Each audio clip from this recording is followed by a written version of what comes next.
You are listening to PastThink.com audiobook. Please like and subscribe, thank you. Chapter 23. Mi Heng the eccentric strips at a feast and abuses Chow Chow. Dr. Ji Ping is tortured for trying to poison Chow Chow, and the secret edict plot fails. Their lives are saved by Guanzhong. He points out to Chow Chow that executing the two generals will seriously undermine the confidence of the whole army. Reluctantly, but recognizing the truth of what Guanzhong said, Chow Chow has them cashiered and reduced to the ranks. Chow Chow and Guanzhong now start to plan to overthrow Xuanda when spring comes and the fighting season can start. They agree that if Zhang Xiu and Lu Biao could be persuaded to join them, they could all attack Xuanda at Xuzhou. An envoy is sent to Zhang Xiu's advisor Jia Su, who listens to the plan and outline, and presents the envoy to Zhang Xiu the next day. Imagine everyone's surprise when, as the envoy is explaining Chow Chow's proposal, another envoy arrives, this one from Yuan Shao. This envoy is also seeking Zhang Xiu's assistance. Jia Su dismisses the envoy of Yuan Shao. Tell your master that, given he couldn't even unite with his own brother, why should he expect that he can do so with the chief men of the state? And he tears up the letter from Yuan Shao. Zhang Xiu questions this. Yuan Shao is stronger, and Chow Chow has been a sworn enemy of mine. Jia Su points out 3 reasons why they should unite with Chow Chow and ignore Yuan Shao. To start with, Chow Chow controls the imperial proclamations, and so can claim authority for his actions wherever and whenever he wishes. Secondly, while Yuan Shao is currently the stronger, he will be far less interested in your modest contribution, while Chow Chow will be very grateful. Finally, Chow Chow wants to be the supreme ruler. He has to show that he is so virtuous he can rise above the petty intrigues of court life. He will be easier to manage as a result. And so it is that Zhang Xiu goes to Chow Chow and agrees to join him. Chow Chow then asks him to write as a friend to Lu Biao to persuade him to also join them. Noting that Lu Biao likes to be flattered by scholars and literary types, it is proposed that a friend of Guanzhong's by the name of Mi Heng should be asked by the emperor to pen a formal letter to Lu Biao. To ensure this happens, Guanzhong writes a long and flowery letter to the emperor extolling the virtues of Mi Heng as one young in years, just 24, but steeped in the knowledge and skills of literature. He suggests that the emperor choose this young man to write to Lu Biao to seek an alliance. The emperor naturally passes this responsibility on to Chow Chow, who summons Mi Heng to come and see him. It is not exactly a successful first encounter. It doesn't begin very well. Chow Chow, being rather dismissive of so-called scholars, especially such young ones, doesn't offer Mi Heng a seat. So Mi Heng stands sighing and looking up to heaven and says, despite the vastness of the universe, it has yet to produce a real man. Chow Chow is taken aback by such rudeness. He fires back that he has scores of such men at his command. Really, says Mi Heng. Name them, then. Chow Chow rattles off a long list of his most worthy men. Mi Heng is supremely dismissive. I am sorry to say I disagree, he replies. I know these men, in fact I know them only too well. He then launches into a dismissal of each and every one. He says, for example, that one was only fit to attend funerals, another to be a gatekeeper, while another was fine as a butcher of pigs and dogs, and yet another known best as the greedy commander. Furious, Chow Chow asks, and you? What are you good at? To which Mi Heng replies, I know everything about heaven and earth. I've mastered the 3 teachings and the 9 philosophies. I can make a prince as wise as Yao and Shun because of the combined virtue of Kung Fu Zi and his disciple Yen Yuan. Given all this, you dare to compare me to the petty folk you cited? Ha! Mi Heng is almost killed then and there by Chow Chow's guard. But instead, and to humble him, Mi Heng is appointed as a drummer to the court. Chow Chow is aware that Mi Heng is supposedly brilliant, but he really isn't sure what on earth to do with him. A few days later Chow Chow holds a grand feast at the palace and orders Mi Heng to play. Despite being told to get new, clean clothes, Mi Heng turns up in some terrible old, grubby clothes. However, his playing is so superb he holds everyone spellbound. As the performance goes on, one of the servants of Cao Cao shouts at Mi Heng, telling him off for not wearing new clothes to such an important event. Whereupon Mi Heng takes off all his clothes and stands naked before everyone, still playing the drum. Having ensured that everyone is now truly embarrassed, and is trying to look somewhere else, Mi Heng then leisurely puts his clothes back on. Cao Cao roars with rage, "How dare you behave so rudely in the palace?" This simply provokes Mi Heng into a virulent retort. Rude. I'll tell you what's outrageously rude. To fool a ruler.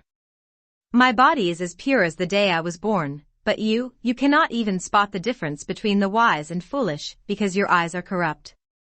You have never read the books of poetry or history, so what comes from your mouth is corrupt.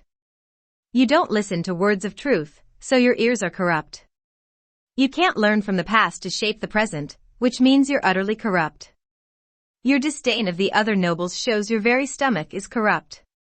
Your plans to oust the emperor show your mind is corrupt. And you've the audacity to make a famous scholar like me a drummer. Can you act like this and honestly expect you can become the most respected man, the leader, among all the nobles? Kong Rong, who had recommended Mi Heng in the first place, is mortified and fears for the man's life. But Cao Cao resists the urge to have him killed, and instead sends him to Liu Biao. You will be my envoy to Liu Biao, and, if you bring him to join us, you will be rewarded with honors and titles.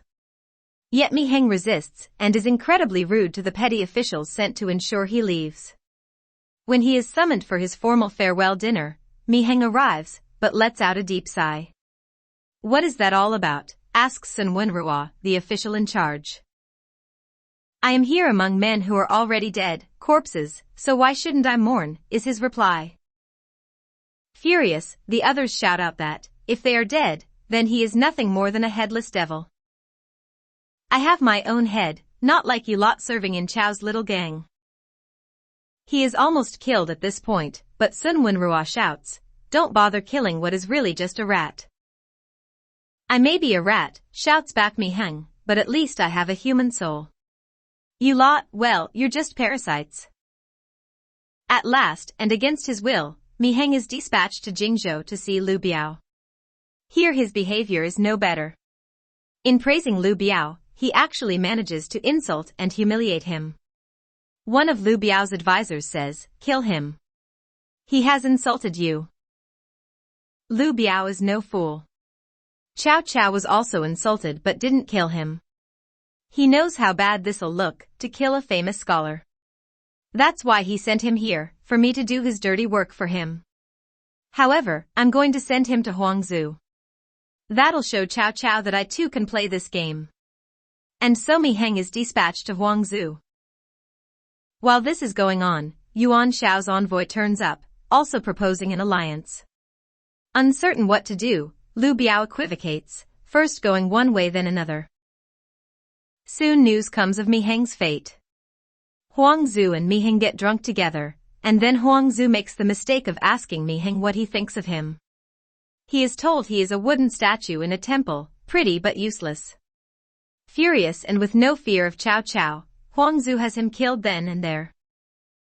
It has to be noted, however, that Liu Biao does honor him, and has his body properly buried on Yinggu Island. Cao Cao's only comment is, a rotten little worm, cut down by his own sharp tongue. Cao Cao's advisors now recommend that he first attack Yuan Shao and Xuanda, and then turn his attack on Liu Biao. He agrees with this, and so the scene is set for the next bout of warfare. Now back to the plotters of Cao Cao's assassination. With Xuanda no longer in the capital, the others of the Silk Roll conspiracy meet regularly and grow more and more offended and distressed by Cao Cao's arrogance. One night Dongqing falls asleep after some heavy drinking with his friend Ji Ping the physician, and dreams that he and his co-conspirators have succeeded in murdering Cao Cao. Waking in a fright, and still calling out about murdering Cao Cao, he is alarmed to see his physician Ji Ping still there, clearly having overheard what he was saying. Do you really intend to kill Cao Cao? Ji Ping asks, and Dongqing is terrified that he will be betrayed. But Ji Ping swiftly reassures him, saying that as a loyal servant of the Han he too wants to get rid of Cao Cao, even if it means his whole clan would be wiped out in reprisals. And to show the seriousness of his intent, he bites off the tip of one of his fingers. Reassured, Dongqing shows Ji Ping the edict from the emperor. Ji Ping then reveals that when Cao Cao suffers from his crippling migraines it is he who treats him. He declares that he plans to poison Cao Cao the next time he is summoned. After Ji Ping has left, Dongqing walks out of his room only to find a slave, Qin Tong, chatting up one of his concubines. Furious at this, he orders their death. However, his wife persuades him not to do this. Instead, he orders that they both be beaten 40 times, and the slave be locked into a cell. That night, burning with resentment, the slave Qin Tong escapes and makes his way to the palace of Cao Cao. There he relates all that he has heard about the plot to assassinate the prime minister, including the latest plot involving Ji Ping. The next day Cao Cao claims he is suffering from a migraine and summons Ji Ping. Ji Ping is elated that now he can end the rule of this traitor, and he brings with him a poison to add to the usual medicine.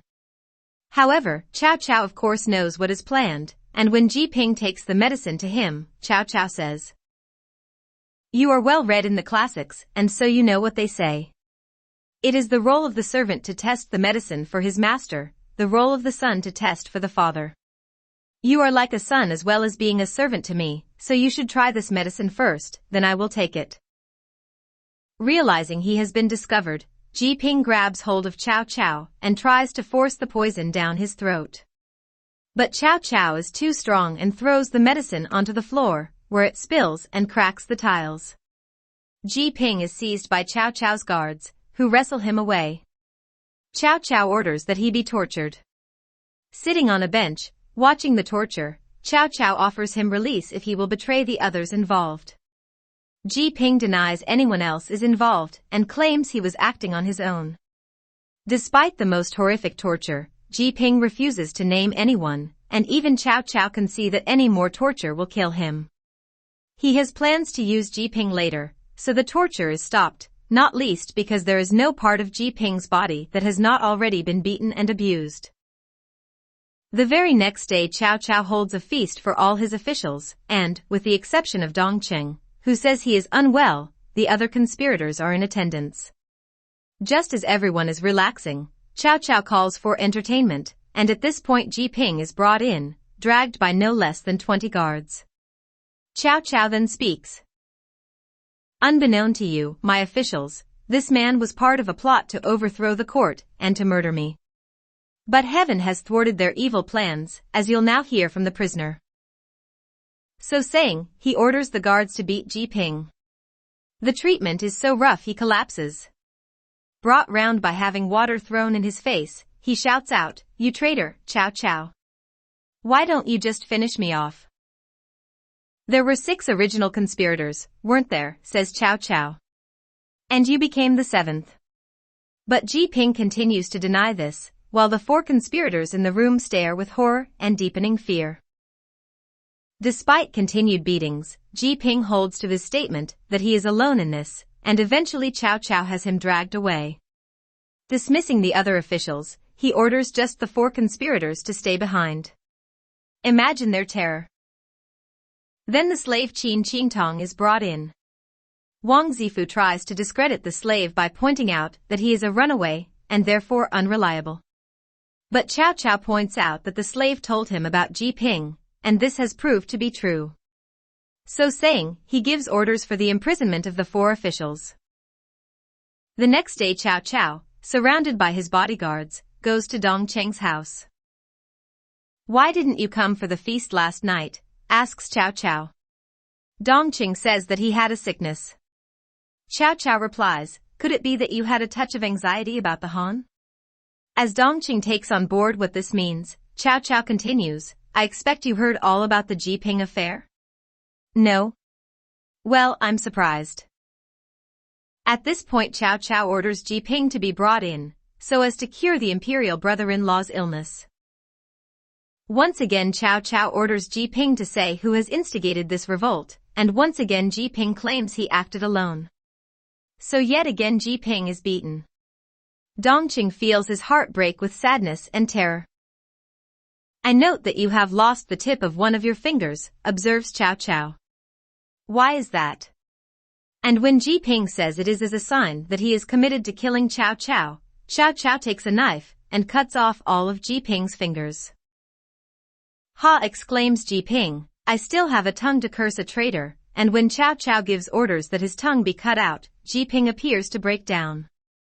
Okay, I will tell you everything. Just release me from my ropes. No sooner is that done than Ji Ping faces towards the imperial palace and says, It's heaven's will that I not succeed, and so saying he smashes his head onto the stone steps and dies. As a well-known historian has written, in the dismal days of the decline of the Han, there lived a simple doctor, no warrior he. He risked his life to save his emperor. Sad to relate, he failed. But he will be honored forever. He had no fear of death. Those 10 bloody stumps mean his name will be revered for eternity. With Ji Ping dead, Cao Cao brings in the slave Qin Qingtong and asks Dongqing, Do you know this man? To which Dongqing replies that of course he does and he is glad to have this runaway back, and he should be executed for his crimes. When Cao Cao tells him of the accusations, Dongqing tries valiantly to defend himself by disparaging the words of a slave. But it is pointless. The house is searched and the imperial decree is found inside the belt, and the roll of silk as well. Cao Cao orders Dongqing and his entire household to be seized. Armed with the evidence, Cao Cao now proposes to depose the emperor and put another on the throne. What now will befall the emperor? Let's find out.